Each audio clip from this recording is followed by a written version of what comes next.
Degree முடிச்சாதான் உள்ள போக முடியும். டிகிரியே இல்லாம டென்த்லயே நான் ஃபைல் ரேடியன்ட் பேங்க்ல உள்ள போனேன். ஆண்டவர் கிருபை தந்தார், ஜெபம் பண்ணிட்டு போனேன்.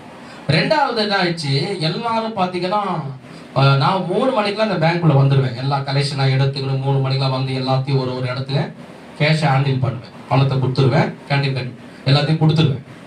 எல்லாரும் என் கூட வேலை செய்ய எத்தனை மணிக்கு வருவானுங்க? ஒருத்தன் 4 மணிக்கு வருவான், ஒருத்தன் 5 மணிக்கு வருவான், ஒருத்தன் 6 மணிக்கு வருவான். நான் சீக்கிரமா இறங்குவேன்.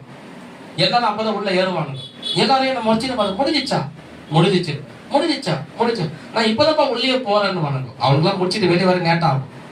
அப்போ என்ன கேட்டானுங்க, எந்த இடத்தெல்லாம் போய் கலெக்ஷன் எடுக்கிறேன்னு கேட்பேன். நான் சொன்னேன், இந்த இடத்தெல்லாம் போய் கலெக்ஷன் எடுக்கிறேன். எனக்கு பார்த்தீங்கன்னா கிட்ட இடம் கிட்ட கொஞ்சம் பட்ஜெட் வந்து அமௌண்ட் வந்து கம்மி. அவனுக்கு எடுக்கிற இடம்லாம் ரொம்ப லாங் இடம். அவன் எடுக்கக்கூடிய அமௌண்ட் பெரிய அமௌண்ட். அதை எடுக்கணும், அதை கட்டணும்னா ரொம்ப நேரமாகும். நேரம் ஒருத்தன் போயிட்டு சூப்பர் செட்டு கம்ப்ளைண்டே பண்ணிட்டான். என்னை கூப்பிட்டு பேசுறான். நான் உள்ள கட்டிட்டு வெளியே வரேன். இங்க வாப்பான்னு கூப்பிட்டேன். சூப்பர் கூப்பிடுறாருன்னு நான் சொன்னேன். என்ன எது கூப்பிடுற? நான் என்ன பண்ணேன் தெரியல. கூப்பிடுறேன். பாக்குறான், அவன் நின்னுக்கிறான். அவங்கிறான் ஆயிட்டாங்கிறான், கருப்பாங்கிறான். நின்னுக்கிட்டு என்ன சார்? இல்ல, இவர் சொல்றாரு, நாங்க எத்தனை வருஷமா 10 வருஷமா அந்த கம்பெனில இருக்கிறோம். எங்களுக்கெல்லாம் ரொம்ப லாங்லாம் நீ போட்டுட்ட.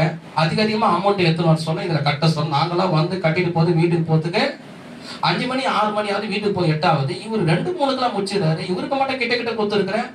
அதுவும் இவர் எடுக்கிற அமௌண்ட்ல சின்ன அமௌண்ட். இந்த டாக்டிவ், ஈசி சேவை மையம், இது மாதிரி இடத்த கொடுத்துருக்கு. நாமெல்லாம் பெரிய இடத்த போய் எடுக்கிறோம். எவ்வளவு நேரம் ஆகுது? அந்த இடம் நான் பண்ற வேலை இவருக்கு வேணுமா? அவர் பண்ற வேலையை என்ன போய் எடுக்க சொல்றாருன்னு சூப்பர் செட்டை கம்ப்ளைண்ட் போகுது. அவர் சார் சொன்னார், சார் நீங்க சூப்பர், இவனுக்கு இந்த இடத்த வேலையை கொடுக்கும், எனக்கு இந்த இடத்துல வேலை கொடுக்கும், உனக்கு அதிகாரம். நீங்க என்ன சொல்லுங்க, நான் செய்யறேன். அவர் என்ன சொல்ல தெரியுமா? நீங்க எடுக்கிற இடத்துல எடுங்க. நீ எங்கெல்லாம் போய் எடுக்கணுமோ அங்கேயே போய் நீ எடுங்க. அது நான் சார் அநியாயமாகுது. இப்பதான் வந்தா 1 வருஷம் கூட ஆகல, 6 மாசம் கூட ஆகல. இவனுக்கு கிட்ட இடம், சீக்கிரமா வேலை முடியுது. நான் எவ்வளவு வருஷமா வேலை செய்யறோம். இது அநியாயமா தெரியலையா? அது எனக்கு தெரியும் சூப்பர் சார். நானு யாருக்கு எந்த இடத்துல வேலை கொடுங்க எனக்கு தெரியும். எனக்கு நீ சொல்லாத, உனக்கு எங்க எடுக்கணுமா நீ எடுக்கட்டான். அவன் தலைக்கு குஞ்சுக்கின்னு கம்முன்னு போயிட்டான். கைக்கு தட்டி கத்தரை சோதனை பண்ணுவோம். நான் வந்து புரிஞ்சுக்கலாம். இது மாரி நிறைய காரியங்கள் சொல்லிக்கினே போகலாம். நிறைய விஷயத்துல நிறைய அதிகாரிகளை போய் பார்க்கும் போது ஆண்டவர் அவருடைய கண்களை நமக்கு, அவன் யாரு எனக்கு தெரியாது, நான் யாரு அவனுக்கு தெரியாது, நான் 1 ரூபாய் கூட குத்துறது கிடையாது. ஆனா அவன் கண்கள் நமக்கு, அதுதான் கர்த்தர் அது நமக்கு செய்யுது. ஒரு ஆமென் சொல்லுவோமா? ஒரு அல்லேலூயா சொல்லுவோமா? கைகள் தட்டி ஆண்டவர்